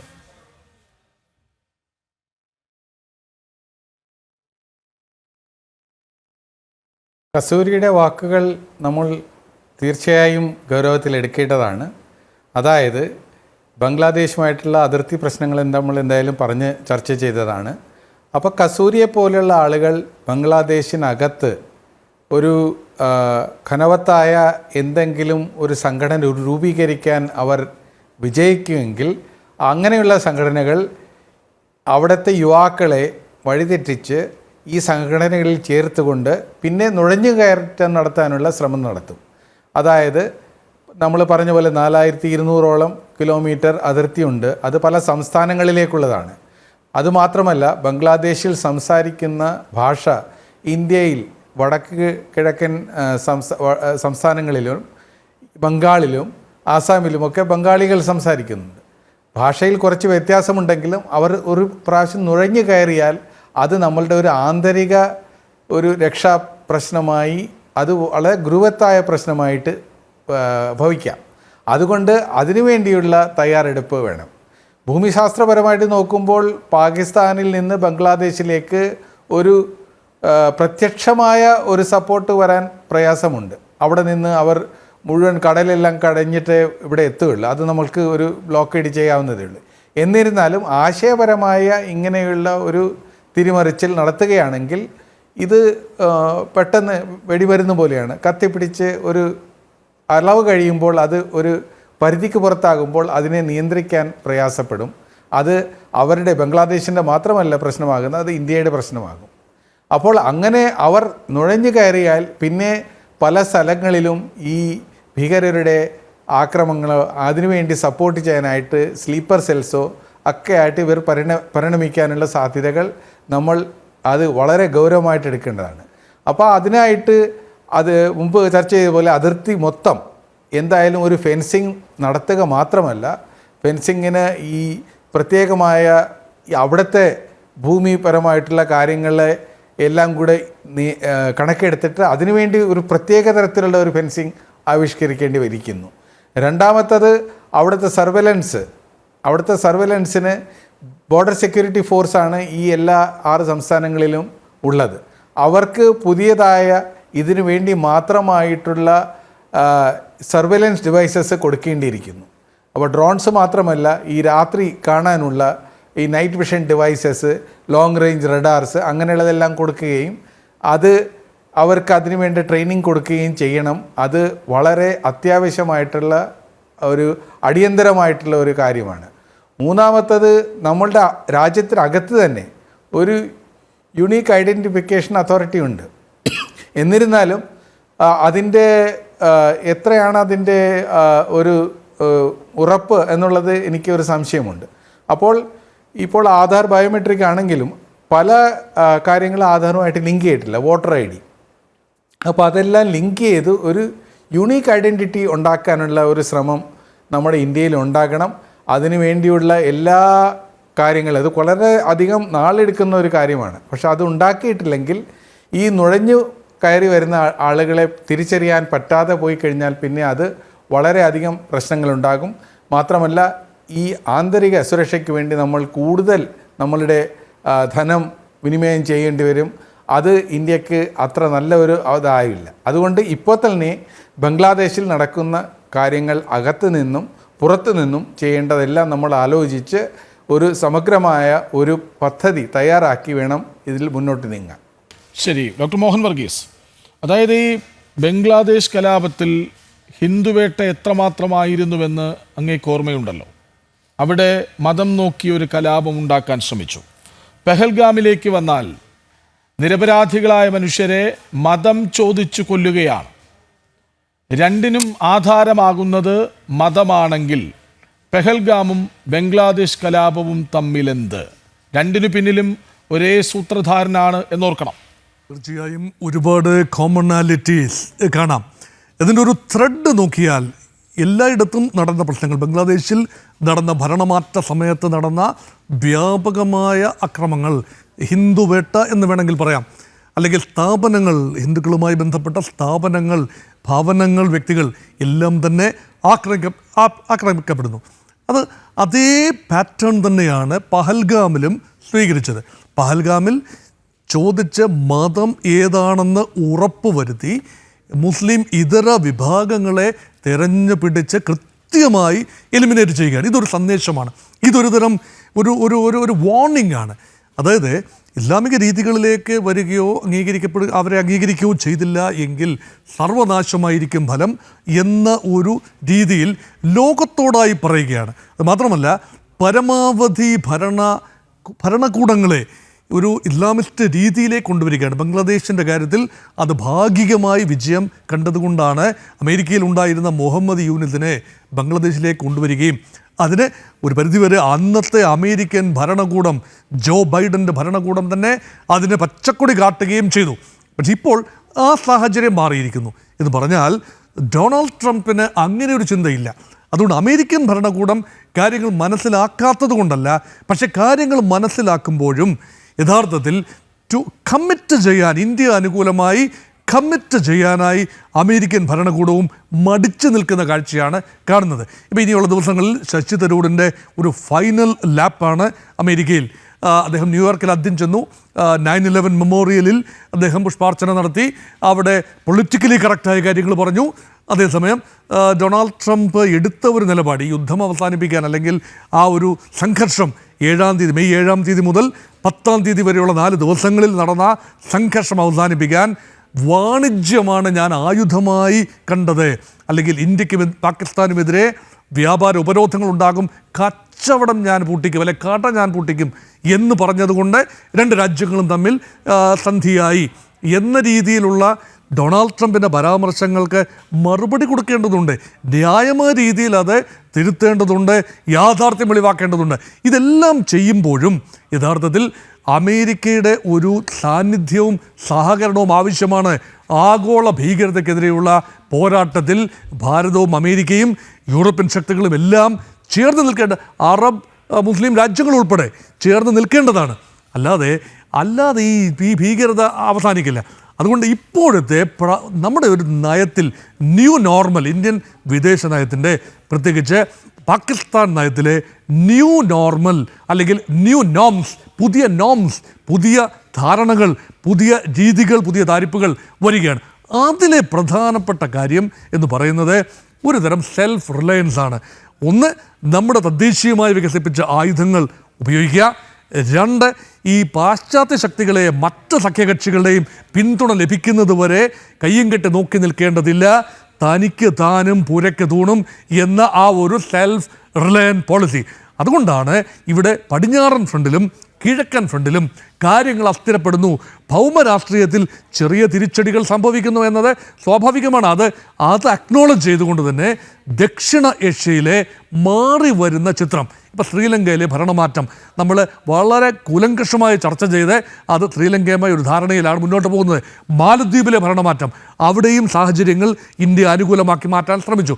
നേപ്പാൾ, ഭൂട്ടാൻ നമ്മൾ ചെക്ക്മേറ്റ് ചെയ്തു. പക്ഷേ ഇവിടെ പ്രധാനപ്പെട്ട സുരക്ഷാ ഭീഷണി ഇനിയും വരാനിരിക്കുന്നത് ബംഗ്ലാദേശിൽ നിന്നാണ്. അതുകൊണ്ട് ഇന്ത്യയുടെ കിഴക്കോട്ട് നോക്കൽ നയമെന്ന് പറയുന്നത് ഫാർ ഈസ്റ്റ് എന്നതല്ല, ഒരു മിഡ് ഈസ്റ്റ് എന്ന രീതിയിൽ ബംഗ്ലാദേശിനെ ഉൾപ്പെടെ ഇന്ത്യ അനുകൂലമാക്കി അല്ലെങ്കിൽ ന്യൂട്രലൈസ് ചെയ്ത് എടുക്കേണ്ട ആവശ്യമുണ്ട്. അതുകൊണ്ടാണ് Pakistan is getting hyper active in Bangladesh. അതിൻ്റെ സ്ഥിരീകരണങ്ങളെക്കുറിച്ചാണല്ലോ ഈ ചർച്ച. അതുകൊണ്ട് ചൈന ഉൾപ്പെടെ രംഗത്ത് വരുന്നത് ഒഴിവാക്കാൻ വേണ്ടിയും പ്രത്യേകിച്ച് ചിക്കൻ നെക്ക് കോറിഡോറിൻ്റെ അല്ലെങ്കിൽ സിലിഗുറി കോറിഡോറിൽ വലിയ രീതിയിലുള്ള സൈനിക സാന്നിധ്യം ഉറപ്പുവരുത്തുകയും, മാത്രമല്ല ചൈന, ബംഗ്ലാദേശ്, ഇന്ത്യ, അതുപോലെ നേപ്പാൾ, ഭൂട്ടാൻ, ഈ 5 രാജ്യങ്ങൾ സമ്മേളിക്കുന്ന ചെറിയൊരു പോയിന്റെങ്കിലും ഉണ്ടെന്ന് ഓർക്കണം. അതുകൊണ്ട് ആ ഭാഗം അസ്ഥിരപ്പെട്ടാൽ വടക്ക് കിഴക്കൻ സംസ്ഥാനങ്ങൾ ഒറ്റപ്പെടും. ആ സാഹചര്യത്തിലേക്ക് കൊണ്ടെത്തിക്കാനാണ് പാകിസ്ഥാനും ബംഗ്ലാദേശിൻ്റെ ഇപ്പോഴത്തെ ഭരണകൂടവും ശ്രമിക്കുന്നതെങ്കിൽ അതിന് മുൻകൂട്ടി തന്നെ തടയിടേണ്ട രീതിയിൽ കാര്യങ്ങൾ ജാഗരൂകരായി ഇന്ത്യയുടെ സൈന്യവും രാഷ്ട്രീയ വ്യവസ്ഥയും പ്രവർത്തിക്കേണ്ടതുണ്ട്. ശരി, അഡ്വക്കേറ്റ് ശ്രീപത്മനാഭൻ, അതായത് ബംഗ്ലാദേശ് അതിർത്തിയുടെ സുരക്ഷ, നമ്മുടെ നോട്ടം എങ്ങനെയാകണം എന്നതാണ് ചർച്ചയുടെ അവസാന ഘട്ടത്തിൽ വിഷയമായി മാറുന്നത്. നോക്കൂ, മമതയുടെ ഭരണവുമൊക്കെ ചോദ്യചിഹ്നമാകുന്നത് ഇവിടെയല്ലേ? അല്ല, ഇവിടെ നമ്മളെ പട്ടാള ഉദ്യോഗസ്ഥൻ ശ്രീ ബാലൻ സാർ പറഞ്ഞത് ഒരു വലിയ പോയിന്റ് ഉണ്ട്. നമ്മൾ പാസ്പോർട്ട് ആധാറുമായി ബന്ധപ്പെടുത്തി, ബാങ്ക് അക്കൗണ്ട് ആധാറുമായി ബന്ധപ്പെടുത്തി, ഡ്രൈവിംഗ് ലൈസൻസ് ആധാറുമായി ബന്ധപ്പെടുത്തി, പക്ഷെ നമ്മളുടെ വോട്ടർ ID ആധാറുമായി ബന്ധപ്പെടുത്തിയിട്ടില്ല. അത് വലിയൊരു വിഷയമാണ്. അടിയന്തരമായി നമ്മുടെ വോട്ടർ ID സമ്പൂർണമായും ആധാറുമായി ബന്ധപ്പെടുത്തണം. അതിന്റെ പ്രവർത്തനം ആരംഭിച്ചിട്ടുണ്ട്. പക്ഷെ അത് മുഴുമിക്കണം. പ്രത്യേകിച്ച് അതിർത്തി സംസ്ഥാനങ്ങളിൽ ആദ്യം ചെയ്യണം. അതുപോലെ തന്നെ മെട്രോപൊളിറ്റൻ സിറ്റികളിൽ അത് ചെയ്യണം. കാരണം ഇവിടങ്ങളിലൊക്കെയാണ് ഈ നുഴഞ്ഞുകയറ്റക്കാർ വന്ന് തമ്പടിക്കുന്നത്. അതുകൊണ്ട് ആധാർ കാർഡുമായി വോട്ടർ ID ഐഡന്റിഫൈ ബന്ധപ്പെടുത്തിയിട്ടില്ലെങ്കിൽ പ്രശ്നം അത് വോട്ടെടുപ്പിനെ ബാധിക്കും. നമ്മളിപ്പോൾ ഇലക്ഷൻ നടത്തി ഭൂരിപക്ഷം കിട്ടുന്ന ആളുകളാണ് രാജ്യം ഭരിക്കുന്നത്. അവിടെ പോലും ഇത്തരത്തിലുള്ള ആളുകളുടെ താല്പര്യങ്ങൾ സംരക്ഷിക്കുന്ന ആളുകൾ വരാതിരിക്കണം. അതുകൊണ്ട് നമ്മുടെ വോട്ടർ ID-യും ആധാർ കാർഡും അടിയന്തരമായി ബന്ധിപ്പിക്കണം. അതാണ് ഏറ്റവും സ്പീഡിൽ നടക്കേണ്ട ഒരു വലിയ പ്രവൃത്തി. അതൊരു എന്താ പറയാ, അതിർത്തിയും ആഭ്യന്തര സുരക്ഷയും സംരക്ഷിക്കുന്ന പ്രവൃത്തിയാണ്. വോട്ടർ പട്ടിക സംരക്ഷിക്കുന്ന പ്രവൃത്തി മാത്രമല്ല, സുതാര്യമാക്കുന്ന പ്രവൃത്തി മാത്രമല്ല, രാജ്യത്തിന്റെ ആഭ്യന്തര സുരക്ഷയ്ക്ക് ഏറ്റവും എന്താ പറയാ അത്യന്താപേക്ഷികമായ ഒരു പരിപാടിയാണ് ഈ വോട്ടർ പട്ടികയും ആധാറും തമ്മിൽ ബന്ധിപ്പിക്കുന്നത്. അപ്പൊ ഒരു ഭാഗത്ത് അത് നടക്കണം. അതോടൊപ്പം നമ്മൾ ഈ നേരത്തെ പറഞ്ഞ പോലെ സെൽഫ് റിലയന്റ് ആയ ഒരു സൈനിക നയം, സെൽഫ് റിലയന്റ് ആയ ഒരു എന്താ പറയാ വിദേശ നയം, ഇതൊക്കെ നമ്മൾ നടപ്പിലാക്കണം. അതോടൊപ്പം നാം മനസ്സിലാക്കേണ്ടത് ജപ്പാൻ പോലുള്ള രാജ്യങ്ങൾ, സൗത്ത് കൊറിയ പോലുള്ള രാജ്യങ്ങൾ, ഓസ്ട്രേലിയ പോലുള്ള രാജ്യങ്ങൾ, ഇവരൊക്കെ കുറച്ചുകൂടി പ്രാഗ്മാറ്റിക് അപ്രോച്ച് ഉള്ളവരാണ്. ഈ ഇംഗ്ലണ്ടിന്റെയും ഈ US-ന്റെയും ഒക്കെ ഈ എന്താ പറയാ സെൽഫിഷായ അപ്രോച്ച് അല്ല. ഓസ്ട്രേലിയയും സിംഗപ്പൂരും ജപ്പാനും സൗത്ത് കൊറിയയും ഒക്കെ കുറച്ചുകൂടി പ്രാഗ്മാറ്റിക് ആണ്. കാരണം അവരിതിനെ വളരെ സത്യസന്ധമായി ഇട്ടാണ് ഇതിനെ വിലയിരുത്തുന്നത്. അപ്പൊ അതുകൊണ്ട് അത്തരത്തിലുള്ള രാജ്യങ്ങളുമായിട്ടുള്ള സഹകരണം വർദ്ധിപ്പിച്ചുകൊണ്ട് ഈ ചൈനയുടെയും പാകിസ്ഥാന്റെയും ഈ അന്താരാഷ്ട്ര ഇസ്ലാമിക തീവ്രവാദ സംഘടനകളുടെയും പ്രവർത്തനത്തെ നേരിടാനും അതിനെ തുറന്നു കാണിക്കാനും നമുക്ക് സാധിക്കണം. പിന്നെ ഇവിടെ ഈ ട്രംപിന്റെ വിടുവായത്തത്തെ പറ്റി പറഞ്ഞു. അതിന് നല്ല മറുപടി ശശി തരൂർ കൊടുത്തിട്ടുണ്ട്. ഈ അടുത്ത ദിവസം ശശി തരൂർ നല്ല അസ്സല് മറുപടിയാണ് കൊടുത്തത്. ഞാൻ 4 അമേരിക്കൻ പ്രസിഡന്റുമാരായി സംസാരിച്ചിട്ടുണ്ട്. ബുഷ് 2-ാമനും ബുഷ് 1-ാമനും, ഒബാമയും അതുപോലെ തന്നെ ബൈഡനും ഒക്കെ ആയിട്ട്. അവരൊക്കെ കുറച്ച് ക്ലാസ് ഉള്ള ആൾക്കാരായിരുന്നു. ദൗർഭാഗ്യം എന്ന് പറയട്ടെ, ഈ ജെന്റിൽമാനിൽ, ഈ മാന്യനിൽ അത് കാണുന്നില്ല എന്ന് വളരെ പരസ്യമായി ശശി തരൂർ പറഞ്ഞ ഒരു സാഹചര്യം ഉണ്ടായി. അപ്പൊ അതുകൊണ്ട് ആ രീതിയിൽ ട്രംപിനെയും അമേരിക്കയെയും UK പോലുള്ള രാജ്യങ്ങളെ നേരിടുന്നു. അവർ ഇരട്ടത്താപ്പുള്ളവരാണ്. അവർക്ക് അവരുടെ കച്ചവട താല്പര്യമാണ് വലുത്. അവരുടെ ആയുധം വിറ്റ് പോകണം. അവരുടെ വലിയ ആയുധം വാങ്ങുന്ന രാജ്യമായിരുന്നു പാകിസ്ഥാൻ. പക്ഷെ ഇപ്പോൾ ഭക്ഷണം കഴിക്കാൻ പോലും ഗതിയില്ലാത്തത് കൊണ്ട് പാകിസ്ഥാൻ ഇപ്പൊ പഴയ പോലെ ആയുധം വാങ്ങിക്കൂട്ടുന്നില്ല.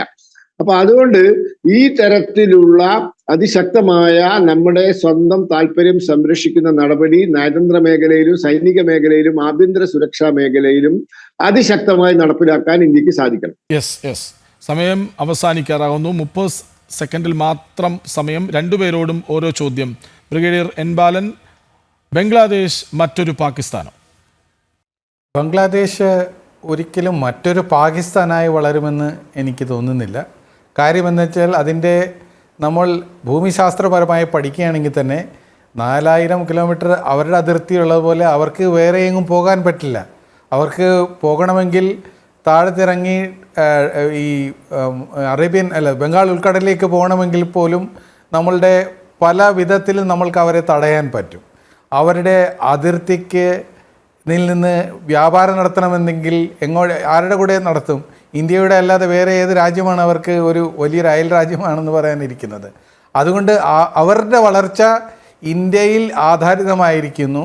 അതുകൊണ്ട് അവർക്ക് എങ്ങനെയായാലും പാകിസ്ഥാൻ വഴി പോകാൻ, ആ വഴി അവർക്ക് അവിടെ ഒരു റെഡ് ലൈറ്റ് ആണുള്ളത്, അത് പോകാൻ പറ്റില്ല. അവർ തമ്മിലുള്ള ഒരു കൾച്ചറൽ ഡിഫറൻസും ഒക്കെ വളരെ വ്യത്യാസമാണ്. ഇപ്പോൾ ബംഗ്ലാദേശിൽ നടക്കുന്നത്. ഡോക്ടർ മോഹൻ വർഗീസ്, ഈ ബംഗ്ലാദേശ് മറ്റൊരു പാകിസ്ഥാൻ ആണോ എന്ന് ചോദിച്ചാൽ അങ്ങനെ ഒരിക്കലും ആവില്ല. കാരണം ജനിതക ഘടന വ്യത്യാസമാണ്, പൊളിറ്റിക്കൽ DNA വ്യത്യാസമാണ് ബംഗ്ലാദേശിൻ്റെയും പാകിസ്ഥാൻ്റെയും. അത് മാത്രമല്ല സോഷ്യൽ ഫാബ്രിക് വ്യത്യാസമാണ്. അതുകൊണ്ട് പൂർണ്ണമായ അർത്ഥത്തിൽ പാകിസ്ഥാനെ പോലെ ആകാൻ ആവില്ല. പക്ഷേ മനസ്സൊന്ന് ചാഞ്ചാടിയിട്ടുണ്ട്. ഒരു വിഭാഗം ബംഗ്ലാദേശികളുടെ മനസ്സിൽ ഒരു ചാഞ്ചാട്ടമുണ്ട്. ഒരു റസാക്കർ മൈൻഡ് സെറ്റ് ഡെവലപ്പ് ചെയ്തു. അത് ഇറേസ് ചെയ്ത് കളയുന്നിടത്താണ് അവിടുത്തെ ഭാവി. അത് മാത്രമല്ല കൃത്യമായി മറ്റ് പാനലിസ്റ്റുകൾ പറഞ്ഞു, ബംഗ്ലാദേശിന് ഇന്ത്യയെ വിട്ടൊരു ഭാവിയില്ല.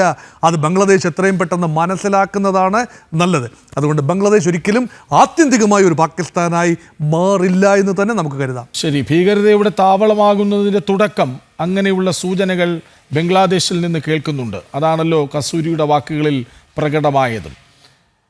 വളരെയധികം നന്ദി brigadier N Balan, P Sreepadmanabhan, doctor Mohan Varghese ചർച്ചയിലൊപ്പം ചേർന്നതിന്.